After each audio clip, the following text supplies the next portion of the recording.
আমাদেরকে দিয়ে খুন করিয়েছে, তাদের বিচার কবে? তাদের রায় কবে? যেই পুলিশ বাহিনী আমাদের ভাই বোনদেরকে রাস্তায় খুন করেছে, শান্তিপূর্ণ মিছিলে যাদের বুকে গুলি চালিয়েছে, তাদের বিচার কবে? সেই বিচার আমরা বাস্তবায়ন করেই ছাড়ব। যেই মিডিয়া এতদিন শেখ হাসিনাকে তোষামোদি করে তার গদি শক্ত করে রেখেছে, তাদের সংস্কার কোথায়? যেই দুর্নীতি দমন কমিশন এতদিন ভঙ্গুর অবস্থায় ছিল, সেই দুর্নীতি দমন কমিশন কি এখন ভঙ্গুর অবস্থা থেকে কোনো পরিবর্তন এসেছে তাদের মধ্যে? যেই ব্যবস্থায় শেখ হাসিনা এই গুম খুনগুলো করতে পেরেছে, সেই ব্যবস্থা আর বাংলাদেশে চলবে না। ওই ব্যবস্থা আমরা পরিবর্তন করব।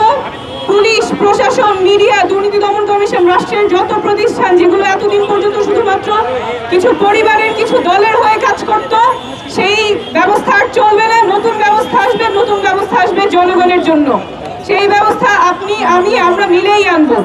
পথ লম্বা, কিন্তু আমরা যখন একসাথে কাজ করব তখন পরিবর্তন আসবেই। ধন্যবাদ।